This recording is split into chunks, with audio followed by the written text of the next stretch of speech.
여기 38장 31절부터 38절까지 말씀인데 우리 한 목소리로 같이 봉독하겠습니다. 내가 묘성을 메어 묶을 수 있으며 삼성의 띠를 풀 수 있겠느냐? 너는 별자리들을 각각 제때에 이끌어낼 수 있으며 북두성을 다른 별들에게로 이끌어갈 수 있겠느냐? 내가 하늘의 궤도를 아느냐? 하늘로 하여금 그 법칙을 땅에 베풀게 하겠느냐? 내가 목소리를 구름에까지 높여 넘치는 물이 내게 덮이게 하겠느냐? 내가 번개를 보내어 가게 하되 번개가 내게 우리가 여기 있나이다 하게 하겠느냐? 가슴속의 지혜는 누가 준 것이냐? 수탉에게 슬기를 준 자가 누구냐? 누가 그 지혜로 구름의 수를 세겠느냐? 누가 하늘에 물주머리를 기울이겠느냐? 티끌이 덩어리를 이루며 흙덩이가 서로 붙게 하시겠느냐? 아멘.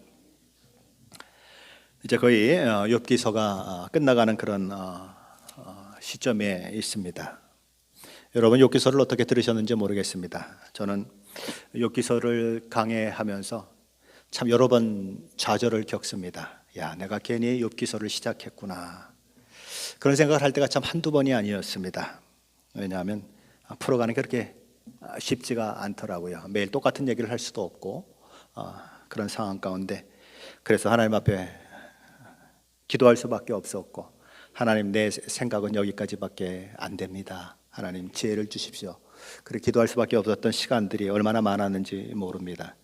그래서 다음에 이제 욥기가 끝나면 조금 이렇게 그런 고민을 안 하고 할 수 있는 성경이 선택됐으면 좋겠다라고 지금 기도하고 있어요. 아마 그런 일은 없을 것 같아요. 왜냐하면 제가 너무 부족하기 때문에 그런 현상이 있을 것 같습니다. 오늘 욥기 38장 22절부터 39장까지 오늘은 살펴보려고 합니다. 인간은 많은 피조물 중에 질문이 많은 그런 피조물 중에 하나죠. 아이들이 말하기 시작하면 질문이 많아집니다. 끊임없이 질문을 하죠. 아빠, 이건 왜 그래? 엄마, 이건 왜 그래? 저 하늘에 있는 별들은 왜 있는 거야? 저거 누가 만든 거야? 별의별 질문을 다 하는 바람에 어떨 때는 야, 내가 예수 안 믿었으면 큰일 날 뻔했다. 저거 하늘에 있는 별들 어떻게 있는 거냐 그러면 뭐라고 설명을 하지? 예수 믿기 때문에 하나님이 만드신 거야 라고 얘기할 수 있는 게 얼마나 행복했는지 몰라요. 참 그런 일들이 있는 것입니다. 어린아이가 부모에게 쉴 사이 없이 질문을 퍼붓듯이 인간이라고 하는 존재도 자신이 이해할 수 없는 상황을, 사건을 맞닥뜨리게 되면 하나님 앞에 질문을 쏟아내게 되어 있는 것이 인지상정인 것 같아요. 창세기 42장에 보면 요셉의 형들이 곡식을 얻으러 애굽에 갔다가 이제 돌아오죠. 근데 뭐 스파이다 이렇게 몰려서 시몬이라고 하는 형제 중에 한 사람을 볼모로 잡혀놓고 이제 양식을 얻어서 가다가 밤이 되어서 이제 여관에서 묵게 되죠. 근데 이제 여관에서 묵게 되는 사이에 이제 자기들이 타고 온 나귀에게 먹을 것을 주려고 곡식을 열었는데 그만 자루를 열어보니까 그 속에 자기들이 지불했다고 생각하는 돈이 그대로 있는 것을 보게 됩니다. 분명히 지불했는데 왜 돈이 여기 있지? 그러면서 그들은 너무 두려워서 떨게 되는 것이죠. 잘못하면 양식값도 지불하지 않고 남의 양식을 도둑질한 도둑놈으로 몰릴 수 있는 이런 상황이 된 것입니다. 스파이가 아닌데도 스파이로 몰려서 시몬을 볼모로 잡혀오고 있는 이 마당에 돈까지 그렇게 훔쳐간, 도둑질해간 그런 사람들이라고 몰리게 되면 이젠 뭐 큰일 나게 되는 거죠. 그래서 큰 두려움에 떨게 되는데 창세기 42장 28절은 이렇게 얘기합니다. 그가 형제에게 말하되 내 돈을 도로 넣었도다. 보라, 자루 속에 있도다. 이에 그들이 혼이 나서 떨며 서로 돌아보며 말하되 하나님이 어찌하여 이런 일을 우리에게 행하셨는가. 여기 혼이 나서라고 하는 말은 제정신이 아니었다는 것입니다. 그들의 마음이 멈추어 섰다는 그런 의미예요. 우리가 흔히 하는 말로 혼비백산했다. 야, 심장이 멎는 줄 알았어 라고 우리 얘기하잖아요. 바로 그런 상황을 만났다는 것이죠. 자, 그런데 그렇게 심히 놀란 요셉의 형들이 한 말이 무엇입니까? 하나님이 어찌하여 이런 일을 우리에게 행하셨는가? 라는 질문입니다. 하나님 왜 우리를 이리로 몰고 가십니까? 왜 우리로 이런 곤란한 상황을 만나게 하십니까? 왜냐하면 그들은 이 모든 일이 하나님의 다음이 없는 지혜와 섭리 가운데 일어난 사실이라는 것을 전혀 알지 못하고 있습니다. 그들은 요셉을 만나고 왔지만 요셉이 자기 동생이라는 사실도 알지 못합니다. 요셉을 통해 자신들이 결국은 애굽으로 오게 될 것이고, 그리고 애굽에서 큰 민족이 되어서 이제 후손 몇 대가 지나가면 이 애굽 땅을 탈출해서 출애굽하게 돼서 가나안 땅으로 들어갈 것이라고 하는 사실도 알지 못하는 것입니다. 만약 그들이 그걸 알았다면 어떻게 될까요? 오늘의 이 놀람이, 오늘의 이 두려움이 그 놀라우신 하나님의 계획 가운데 있다는 사실을 알게 됐겠죠. 그리고 그런 과정 가운데 있는 어떤 한 순간이다라고 하는 생각을 하게 되었을 것입니다. 그러니 사실은 하나님의 계획을 안다면 놀랄 일도 아니고 오히려 기뻐할 일이고, 와, 하나님이 내게 엄청 축복하시려고 이런 일을 허락하셨구나 라고 생각할 수 있는 거죠. 그런데 그걸 알지 못하니까 하나님의 손길 가운데 붙들려 가고 있는 인생임에도 불구하고 놀라는 것이죠. 심장이 멈출 뻔한 사건을 만나게 되는 것입니다. 그래서 이렇게 질문하는 것입니다. 하나님이 어찌하여 이런 일을 우리에게 행하셨는가? 욥이 하나님께 지금까지 했던 그런 질문도 그런 것들이었습니다. 내가 바다니까, 내 바다 괴물이니까 주께서 어찌하여 나를 지키시나이까? 내가 범죄하였던들 주께 무슨 해가 되오리이까? 어찌하여 나를 당신의 관역으로 삼으셔서 내게 무거운 짐이 되게 하셨나이까? 시편 기자들도 늘 하나님 앞에 이런 고백을 합니다. 여호와여 어찌하여 멀리 서시며 어찌하여 환난 때에 숨으시나이까? 주는 나의 힘이 되신 하나님이시거늘 어찌하여 나를 버리셨나이까? 여호와여 어찌하여 나의 영혼을 버리시며 어찌하여 주의 얼굴을 내게서 숨기시나이까?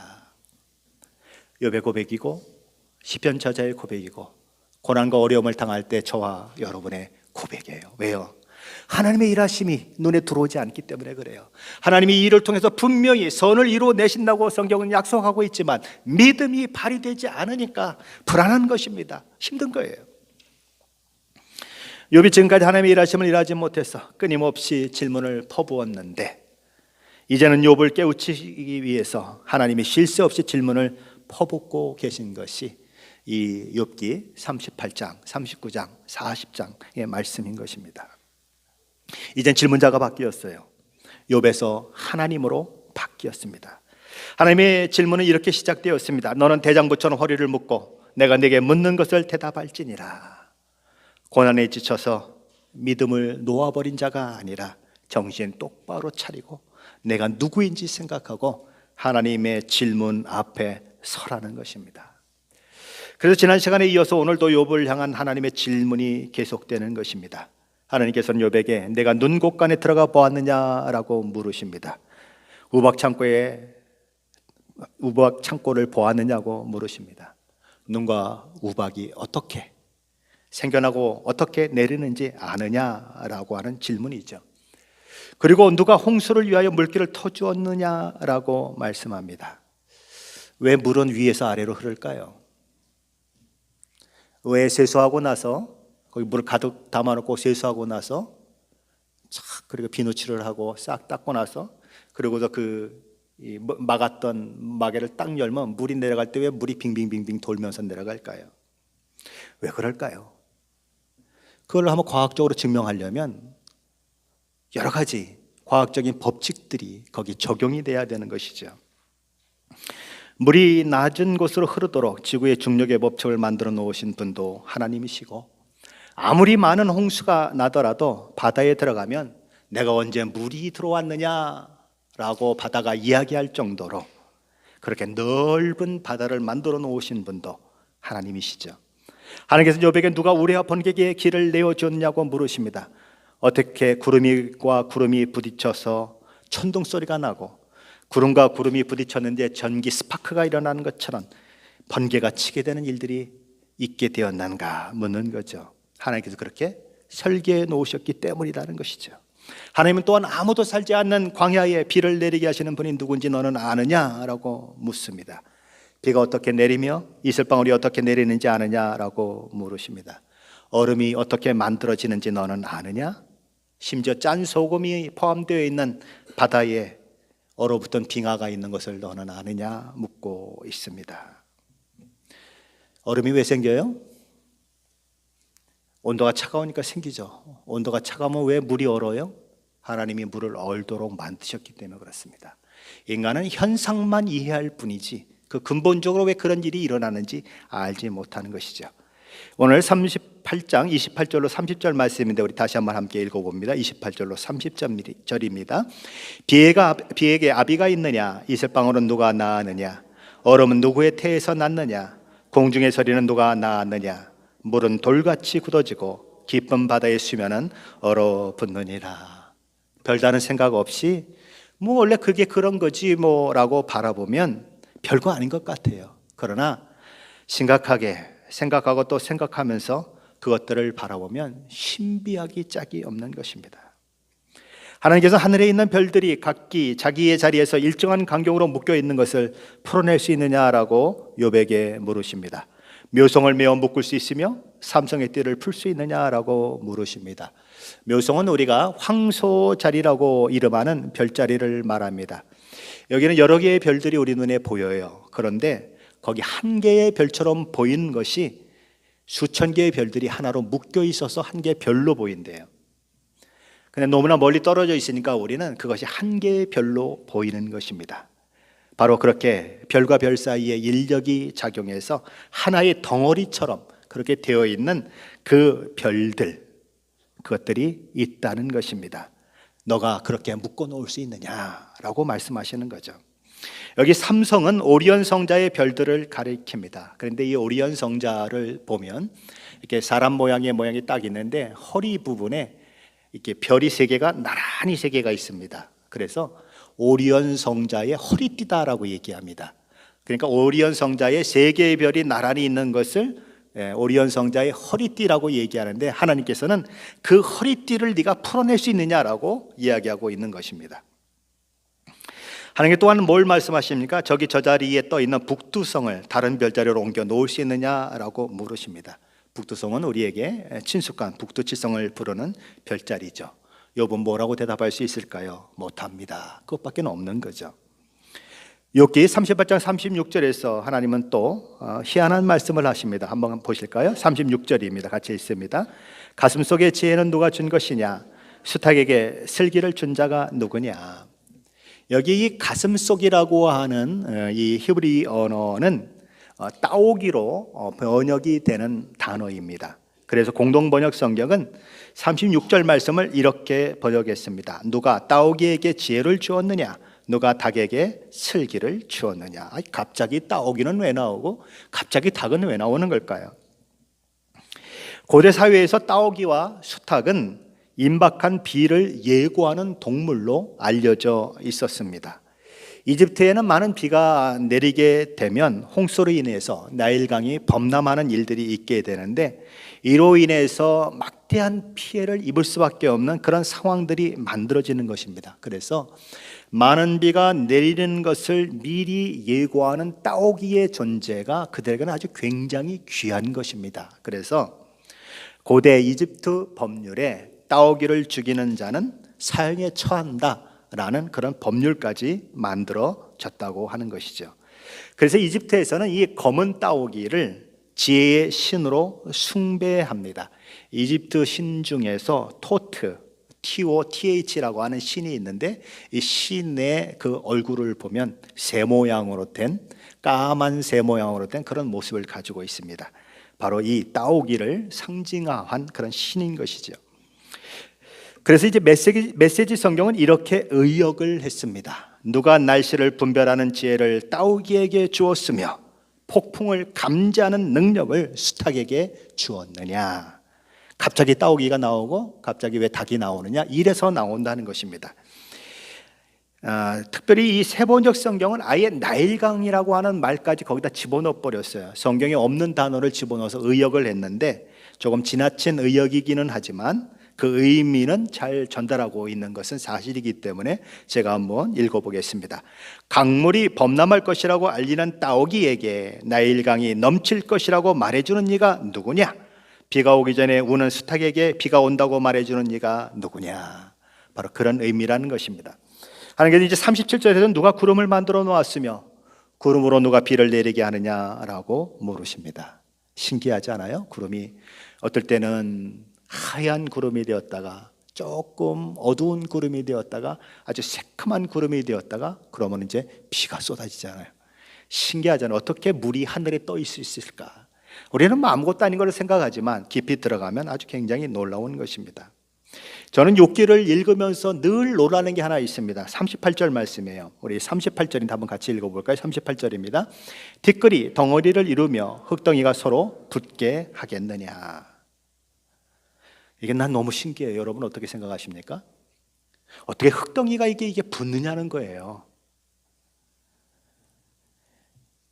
미세한 물방울이 점점 많이 모여져서 빛을 통과하지 못하게 만드니까 검정빛이 되고, 그래서 비가 쏟아지는 것도 놀라운 것이지만 땅이 시멘트도 아닌데 굳어져서 지구의 표면을 이루고 그 위에 온갖 빌딩들이 다 세워져도 끄떡없다는 것, 너무 놀라운 것입니다. 특별히 흙을 물과 섞어 뭉치면 뭐가 됩니까? 진흙이 돼버립니다.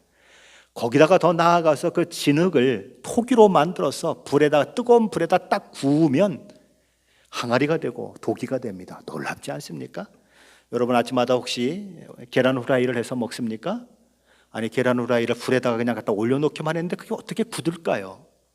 신기하지 않습니까? 그건 뭐 단백질 성질을 가지고 있는 거니까, 불에 단백질은 그렇게 되게 되는 거니까 그렇게 되는 겁니다라고 과학자들은 얘기하지만, 그건 뭐 그냥 현상만 얘기하는 거지 그렇게 하게 하신 분이 누구냐는 거예요.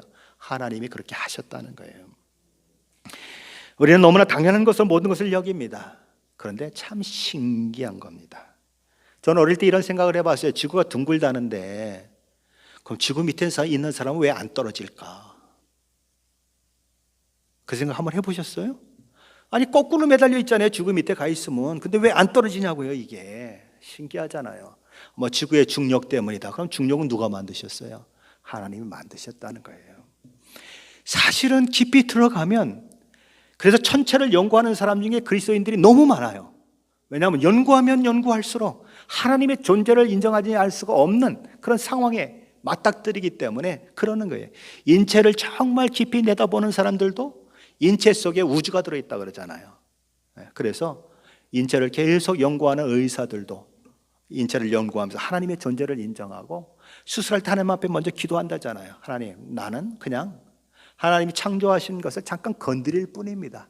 하나님이 이 사람 안에 역사하시고 이 사람 안에 주신 그런 이 면역체들이 움직이게 하시고 그러셔서 치료해달라고 그렇게 기도한다는 거 아닙니까? 그게 옳은 거죠. 아주 별것도 아닌 지식 가지고 뭐 하나님은 없다 있다 그러고 그런 것을 보면 참 재미있는 것이죠. 아직도 은하계 하나도 벗어나지 못한 주제들이, 그렇죠? 겨우 수금지와 목도 1000여 명 지나가가지고 와 대단하다 그러던 존재들이 은하계가 얼마나 있는지도 모르는 우주가 있는데 은하계 하나도 못 벗어나고 은하계가 어떻게 생겼는지 제대로 모르는 것들이 뭘 하나님이 있다 없다 그러겠습니까? 사실은 오만이에요. 하나님은 어떤 분이시냐 하는 것입니다. 하나님이 이 모든 일들을 통해서 자연현상들이 고유한 법칙을 가지고 있고 지서를 따라 움직이게 하는 것은 우연히 되어진 것이 아니다라고 말씀하는 것입니다. 모든 것이 하나님께서 창조하신 목적을 따라 자기 자리에서 순정하며 움직이고 있다. 창조 세계에 속한 모든 것이 하나님의 통치와 하나님의 선하심과 자비하심과 지혜 속에 있듯이 욥이 만난 모든 상황과 현실, 그의 분노, 그의 자폭, 절망, 비명, 이런 것들도 하나님이 안 계시기 때문에 일어난 일도 아니고, 하나님께서 그에게 무관심하셨기 때문에 일어난 일도 아니고, 에이고 될 대로 되라 난 모르겠다 팽개쳐서 된 일도 아니고, 하나님의 다음이 없는 지혜와 사랑과 간섭 가운데 일어난 일이다라고 이야기하는 것입니다. 욥기 38장 1절 말씀은 하나님께서 욥에게 폭풍 가운데 말씀하셨다고 기록하고 있었죠. 그리고 욥기 40장 6절에도 보면 하나님께서 욥에게 말씀하실 때에 폭풍 가운데 말씀하시는 것으로 기록됩니다. 왜 이런 일들이 반복되는, 이런 표현들이 반복되는 것일까요? 하나님은 역동적으로 역사하시는, 계획과 열정을 보여주시는 분이시다. 가만히 계시는 분이 아니시다. 하나님 무정한 분도 아니고 비정한 분도 아니고 그냥 내버려 두시는 분도 아니시고 방치하시는 분도 아니시다 하고 성경을 우리에게 이야기하고 있는 것입니다. 욥기 38장 39절부터 욥기 39장까지는 하나님께서 욥에게 던지는 질문들이 있는데 욥과 함께 지구에 살고 있는 동물들을 가지고 하나님께서 질문을 하십니다. 여기 보면 사자가 등장하고 까마귀가 등장합니다. 그리고 삼념소와 암사슴이 등장하고 들나귀와 들소가 등장하고 타조와 말 그리고 매와 독수리 이렇게 해서 모두 10종류의 동물들이 등장합니다. 욥기 38장 39절 41절에서는 사자와 까마귀가 언급됩니다. 욥에게 묻죠. 네가 사자에게 먹을 것을 구해준 적이 있느냐? 젊은 사자의 식욕을 채워준 적이 있느냐? 그러나 그럼에도 불구하고 사자들은 자기 먹을 것을 사냥해서 그의 삶을 유지하고 있다라는 거죠.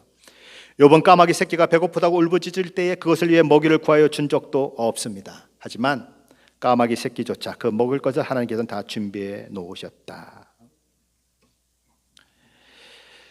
사자도 하나님께서 먹이셨고 이스라엘 백성들이 부정한 것으로 여겼던 까마귀도 하나님이 기르시고 먹이셨다.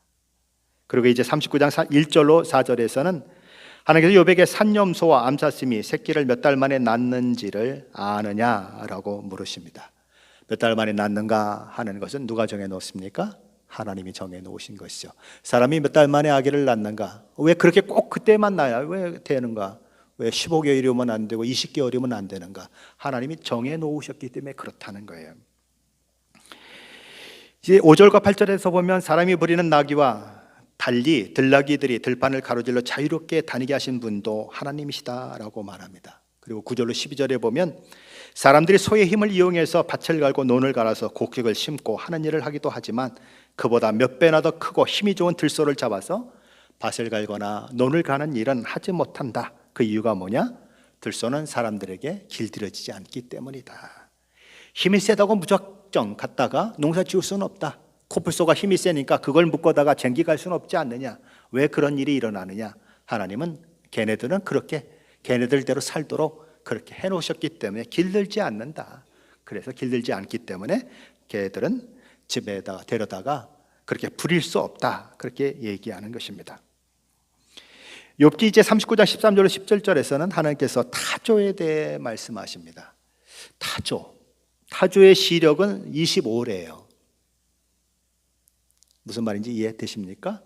타조의 시력이 25래입니다. 독수리의 시력은 5고 사람의 시력은 등급으로 최등급이 얼마죠? 2입니다. 그렇죠? 맞아요? 2예요? 2.5예요?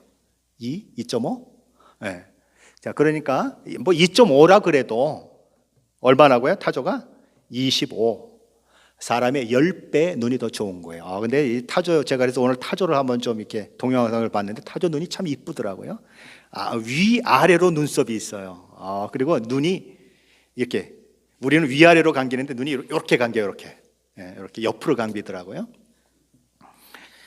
그리고 이 타조는 알을 그냥 땅바닥에 낳습니다. 그리고 낮에는 회갈색의 색깔을 가지고 있는 암컷이 이 알을 품고 있어요. 이제 부화시키려고.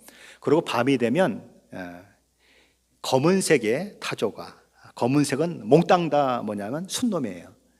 회갈색은 몽땅 다 암놈이고, 그래서 타조는 금방 구분이 된답니다. 밤중에는 검은 이 순놈이 알을 품습니다. 왜 그럴까요? 낮에는 회갈색이 이런 광야에서 잘 안 보여요. 밤에는 검정색이 잘 안 보여요. 그러니까 자기들도 다 그렇게 알을 보호하려고, 그리고 알을 품다가 또 공격을 당하면 안 되니까 밤중에는 검은 놈이 품고 낮에는 회갈색이 그렇게 품는다는 거예요. 이게 참 타조한테 놈이라 그래서 좀 죄송한데, 네. 이 타조의 특징은 날개가 있지만 날지 못합니다. 그러나 날개로 중심을 잡으면서 달려가는 것은 엄청난 속도를 발휘하는데 시속 70km에서 80km 정도를 달릴 수 있대요. 그래서 두 다리를 가진 새, 짐승 모든 걸 다 포함해서 인간까지 포함해서 가장 빨리 달리는 그런 동물 중에 하나다. 그래서 욥기 39장 16절에 이렇게 말하는 것이죠. 그러나 그것이 몸을 떨쳐 뛰어갈 때에는 말과 그 위에 탄 자를 우습게 여기느니라. 별것 아닌 것처럼 보이고 어리석어 보이고 지혜가 없어 보이죠. 몸무게는 250kg 정도 되는 큰 놈도 있는데 머리는 아주 쬐끔해요. 그만큼 뇌가 작다는 거 아닙니까? 인간이 왜 훌륭한지 아세요? 인간이 모든 동물 중에서 뇌가 제일 큽니다. 이 코끼리가 더 크겠죠? 아니에요. 인간이 제일 큽니다.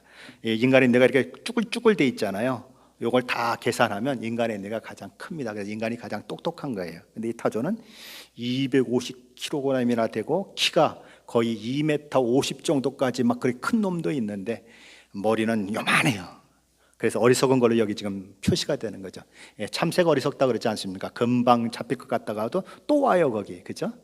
그런 모습이 있는 것처럼 그렇다는 거죠. 그러나 그것도 하나님의 창조의 섭리 가운데 자기 역할을 하고 있다는 것입니다. 그리고 이제 욥기 39장 19절로 25절에서는 하나님께서 전쟁터를 누비는 말에 대해서 말씀합니다. 말은 참 재미있어요, 그렇죠?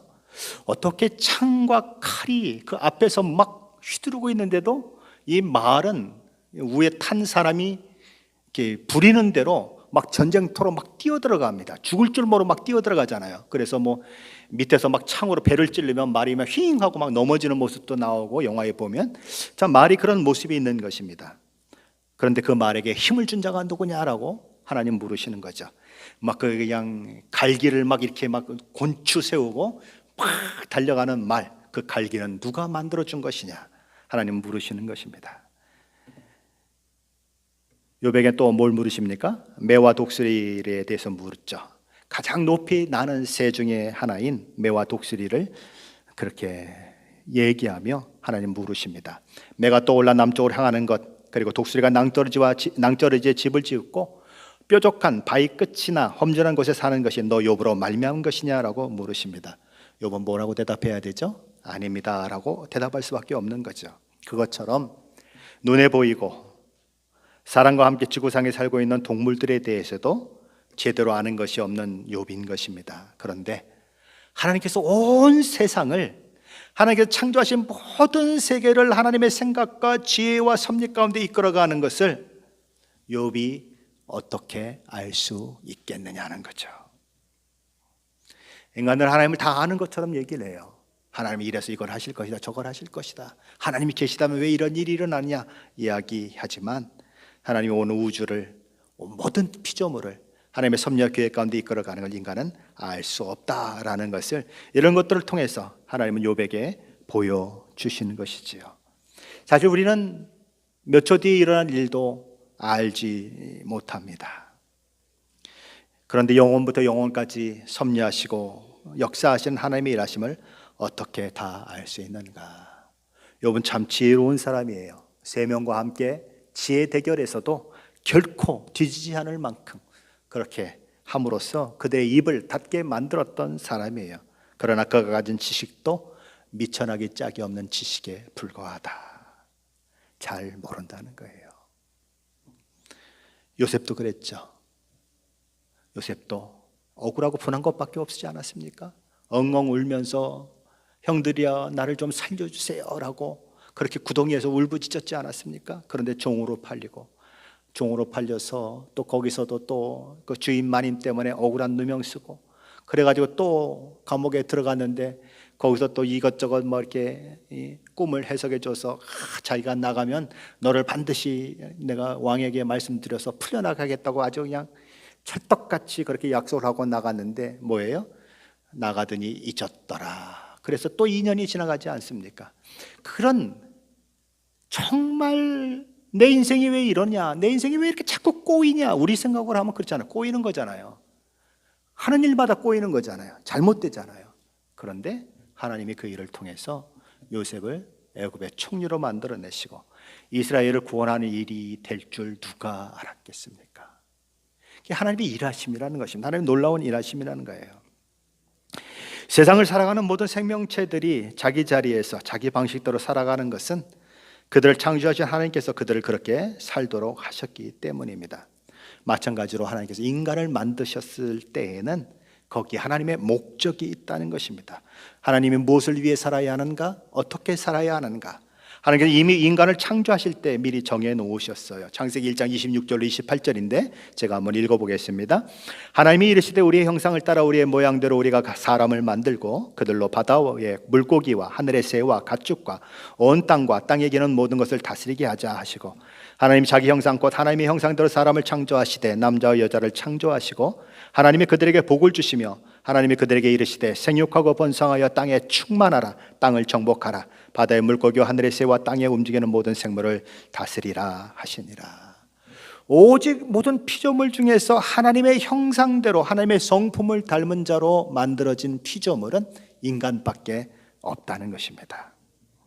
근데 그 인간에게 하나님 세 가지 명령을 주셨어요. 번성하여 땅에 충만하라, 땅을 정복하라, 바다와 하늘과 땅의 모든 움직이는 생물을 다스려라. 인간은 하나님의 통치하심에 전부는 아니지만 일부를 위임받은 존재입니다. 그래서 하나님의 뜻과 목적하심을 따라 세상을 통치하고 다스려야 할 책임이 누구에게 있는가? 인간에게 있다는 것입니다. 그러므로 인간은 자연보호도 해야 해요. 어디 가서 쓰레기가 떨어졌으면 다 줍고 와야 해요. 특별히 기독교인들은 그래야 합니다. 우리 꼬마들도 우리 어린이들도 그래야 해요. 여기 가면 놀이터가 있는데 이 목사가 가면 지저분한 것들이 몇 개는 떨어져 있어요. 어린이들도 해야 해요. 왜요? 우리는 세상을 다스리는 존재로, 모든 것들을 다스리는 존재로 창조받았기 때문에 그래요. 아이고 뭐 어때요? 그거 아니에요. 우리는 요만한 종이 하나도 함부로 버려서는 안 되고, 차 타고 가다가 그냥 퇴하고 길거리에다 침을 뱉어도 안 돼요. 우리는 그런 존재가 아니기 때문에 그래요. 남들이 그런다고요? 안 되는 것입니다. 뭐 어떤 사람은 그런 사람들이 있다가, 제가 미국에 처음 와보니까 이게 뭐 내 땅인가? 우리 땅인가? 우리나라 땅인가? 그러면서 휴지 막 버려요. 집사님인데. 제가 얼마나 충격을 받았는지 몰라요. 도대체 하나님 말씀을 뭘로 읽고 있어요? 뭘로 배우고 있어요? 우리가 어떤 존재인지를 모르니까 그렇게 함부로 행하는 거예요. 하나님은 지구상에 있는 많은 것들을, 많은 현상들을 보여주시고 많은 짐승들을 보여주시고 자꾸 물으시는 것입니다. 너는 어떤 존재인지 네가 좀 알아야 한다. 이 하찮은 피조물 같은 것들도 내가 간섭하고 내가 이들을 인도하고 이들에게 먹을 것을 공급하고 이들의 삶을 주장하는데, 너는 그들보다 더 특별한 존재인데 내가 어떻게 너를 놓아두겠느냐라고 말씀하는 거예요. 내가 얼마나 존귀한 존재인지, 얼마나 아름다운 존재인지를 놓치고 그저 너 하나 잘 먹고 잘 살겠다고, 너 하나만 잘 사는 것이 너의 삶의 최고의 목적이라도 되는 양 사는 존재가 되면 그건 나의 목적을 놓치는 것이다. 인간은 그저 고난과 고통이 없는 삶을 꿈꾸는 자도 아니고 이 땅이 전부인 줄 알고 이 땅에 자기 삶을 올인하는 그런 존재도 아니다라고 하나님은 말씀하시는 거예요. 하나님께서 욥에게 더 나아가서 오늘 욥기를 읽고 있는 저와 여러분에게 거룩한 사명이 있고 또 우리를 향한 하나님의 큰 목적과 계획이 있다라고 말씀하는 것입니다. 그러나 우리는 그런 하나님의 말씀이 종종 별로 달갑지가 않습니다. 우리 주 예수 그리스도를 믿고 구원받은 하나님의 자녀로 살아간 하나님의 자녀의 영광과 지위와 명예를 우리는 종종 망각합니다. 하지만 지구상에 있는 모든 동물들이 하나님께서 그들을 창조하신 목적과 계획을 따라 오늘도 하나님 주신 조건과 한계 가운데 살아가고 있는 것처럼, 하나님의 창조물인 우리 역시 우리를 향한 하나님의 목적과 계획 가운데 우리의 조건과 한계 속에서 순종의 삶을 살아야 마땅하다는 것입니다. 하나님께서는 저와 여러분을 오늘 이 시대에 태어나게 하셨어요. 그리고 오늘 우리에게 주어진 환경과 처지를 우리에게 허락하셨어요. 저와 여러분을 그 자리에 두셔서 살게 하셨습니다. 그러면 도망가지 말아야 합니다. 하나님의 창조물인 동물들도 자신의 삶의 자리에서 도망가지 않습니다. 이 거북이들이 알을 낳는 거 보셨습니까? 그리고 그것들이 새끼가 되는 걸 보셨습니까? 그 바닷가에 딱 했는데 얘들이 생명을 위해서 안 잡혀 먹으려고 기를 쓰고 달려가는 모습들을 보셨습니까? 그렇게 잡혀 먹으면 사람 같으면 어떻게 할까요? 나 안 낳아, 결혼 안 해, 이렇게 될 거 아닙니까? 우리 지금 그러고 있잖아요. 아이들 낳아서 뭐해, 힘든데? 그러고 있잖아요.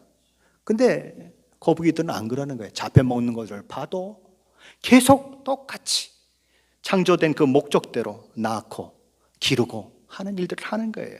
우리 인간만 그래요. 인간만 자꾸 하나님 앞에 도전하고 하나님 앞에 거역하고 그러는 것입니다. 이번 달에 묵상했던 히브리서 5장에 보면 우리 주님의 고난에 관한 증언이 기록되어 있습니다. 우리 한번 찾아서 한번 읽어볼까요? 히브리서 5장 7절로 10절입니다. 한번 보시죠. 히브리서 5장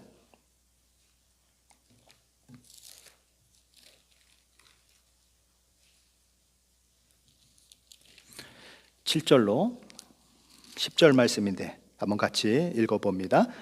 그는 육체에 계실 때에 자기를 죽음에서 능히 구원하실 이에게 심한 통곡과 눈물로 간구와 소원을 흘렸고 그의 경건함으로 말미암아 들으심을 얻었느니라.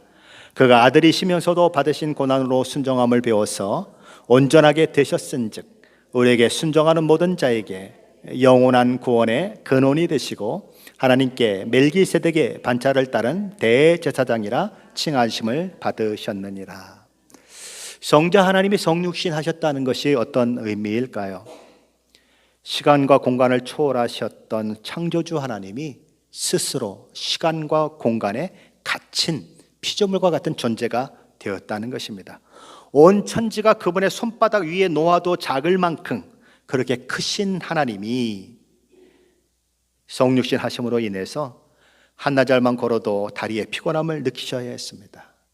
불꽃 같은 눈동자로 모든 것을 살피시고 졸지도 아니하시고 주무시지도 아니하시는 전능하신 하나님께서 하루해가 저물면 피곤한 몸을 쉬게 하기 위해서 잠을 청하여야만 했고 때로는 파도치는 배 안에서 고물을 베고 주무셔야 했습니다. 우주 공간을 자유롭게 시간의 제한을 받지 않았던 하나님이 시간과 공간에 묶인 삶을 살아야 했습니다. 바로 그 삶을 통해서 그 길을 걸어서 우리 하나님이 되시는 우리 성자 하나님은 창세전에 성부 하나님이 계획하신 인류 구원의 문을 여시는 것이죠. 그런데 우리 주님이 성육신 하셔서 육체로 계실 때에 십자가를 지시기 하루 전날 밤 하나님 앞에 심한 통곡과 눈물로 간구의 소원을 올리셨다라고 오늘 성경은 기록하는 것입니다. 그 결과 우리 주님은 어떻게 되었다고요? 경건하심으로 말미암아 들으심을 얻었느니라. 여기서 말하는 우리 주님의 경건하심이 뭘까요? 하나님께서 일하시는 방식에 순종하는 것입니다. 내 뜻을 하나님의 뜻에 굴복시킴으로써 하나님께서 이루고자 하시는 목적이 이루어지도록 하는 것입니다. 우리 주님은 종국에 이렇게 기도하셨습니다. 그러나 내 원대로 마옵시고 아버지의 원대로 하옵소서. 그러면 그 기도의 결과 우리 주님이 당한 일이 뭡니까? 십자가에 달려 죽으시는 것이었어요. 그리고 그 십자가에서 고통에 일그러진 자 하나님께 버림받은 죄인처럼 나의 하나님 어찌하여 나를 버리셨나이까 비명을 지르셔야 했습니다. 우리 주님이 아버지의 원대로 하옵소서 그러면서 하나님의 뜻과 목적에 항복하신 결과는 그런 고통, 그런 절규의 자리로 내몰리는 것이었다라는 것입니다. 그래서 예수님은 십자가에서 죽으시는 거죠. 누구 뜻을 따르려고? 하나님의 뜻을 따르려고. 그것이 아들이면서도 고난으로 순종을 배우셨다는 말의 의미인 것입니다. 우리 주님은 하나님의 뜻이 아니라 내 뜻 이루어 달라고 떼쓰는 우리와 달리 하나님의 뜻을 이루게 해달라고 기도하셨고 그 뜻을 따라 십자가에 죽기까지 순종하심으로 저와 여러분을 구원한 그 일을 이루어내시는 것입니다. 세상의 모든 것들이 다 하나님의 뜻에 순종하고 있습니다. 그러나 우리는 유독 인간만은 그러지 못할 때가 너무나 많은 것입니다. 특별히 그리스도인이요 하나님의 자녀요 하나님의 백성이라고 하는 우리까지도 종종 우리가 하나님께서 얼마나 귀히 보시는 큰 존재임을 놓치고 사는 것이죠. 우리 주 예수 그리스도의 십자가 죽음으로 우리를 불러 하나님의 목적과 사명을 감당하게 하게 하신 그 자리에서 벗어나서 우리는 늘 이런 기도를 드립니다. 하나님 좀 편하게 살게 해주세요. 아무 걱정 없게 살게 해주세요. 내 미래가 창창대로가 되게 해주세요 라고 기도합니다. 그러다가 하나님이 야, 난 그렇게 할 수 없는데 너는 네가 생각하는 것보다 더 큰 존재야. 나는 너를 아름다운 믿음의 사람으로 만들길 원하고 나는 그래서 너를 아름답게 빚기 위해서 때로는 너를 깎아낼 것이고 때로는 너를 잘라낼 것이고 그럴 거야. 그럼 너는 고통스럽고 너는 그때 아플 거야. 그러나 고난이 사람을 만들고 고통이 그 사람을 믿음의 사람으로 만들어낸다는 것을 너는 그 고난을 통해서 그 고통을 통해서 알게 될 거야 라고 하나님은 말씀하시면 우리는 때로 못 알아들어요. 그래서 그냥 하나님 앞에 불평과 원망만 해야 되는 것입니다. 하나님 왜 이러십니까? 도대체 내 인생을 왜 이렇게 꼬이게 만드십니까? 성경에 그렇게 고통스럽게 외쳤던 많은 사람들의 이야기가 시편에 기록되어 있는데 앞에서는 그렇게 하나님 앞에 원망을 쏟아놓고 하나님 내 인생이 왜 이렇게 망가집니까? 라고 얘기했던 사람들이 뒤로 가면 어떻게 됩니까? 하나님을 찬양하는 것으로 맺어진 것들을 보게 돼요. 그것이 바로 믿음의 사람의 모습이라는 것입니다. 누가 하나님의 일하시는 것을 다 알 수 있겠어요? 누가 하나님이 어떻게 내 인생을 이끌어가는지 다 알 수 있겠어요? 나의 고난과 역경과 나의 지금의 현실의 그 아픔과 외마디 비명을 통해서 하나님이 어떤 구원을 이뤄 가실는지, 어떤 우리 가정에 놀라운 일들을 이루실는지 그걸 우리가 어떻게 알겠어요? 요셉도 몰랐는데 나중에야 그도 알게 되었는데 우리도 나중에는 알게 될 거예요. 하나님이 그때 그래서 나에게 그런 고통을 주셨고 나로 하여금 그렇게 밤새 기도하게 하셨고 아프게 하나님 앞에 그렇게 통곡하게 하셨구나. 그때는 알게 되는 것입니다. 하나님이 그 일을 통해서 무엇을 이루었는가 보면 하나님은 역시 내가 기대한 것보다 크신 분이시구나. 내가 소망했던 것보다 더 큰 일을 이루시는 분이구나. 그때는 우리는 알게 될 것입니다. 하나님 앞에 저와 여러분의 뜻을 한번 내려놔 보지 않으시겠습니까? 저와 여러분의 원함을 내려놓고 하나님의 뜻이 무엇입니까? 하나님의 원함이 무엇입니까? 예수님처럼 내려놓고 답답하고 힘든 그 길이지만 주께서 걷게 하신다면 제가 주님과 함께 그 길을 가겠습니다 라고 고백해 보지 않으시겠습니까? 하나님은 그 길 끝에서 영광의 소망의 모든 것들을 얻게 하실 것입니다. 인생은 항상 행복하지 않습니다. 예수 믿으면 모든 것이 행복해지고 모든 것이 잘 된다는 건 다 거짓말이에요.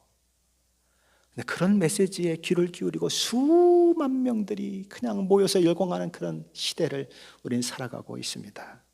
성경이 무엇을 말하는가 집중하세요. 이 마지막 시대는 성경대로 사는 사람에게 길이 열릴 것입니다. 성경대로 사는 사람에게 하나님의 영광이 부어지고 하나님의 상급이 부어질 것입니다. 그런 은혜가 저희 영 가운데 있으시기를 예수 그리스도의 이름으로 간절히 축원합니다. 기도하십시오.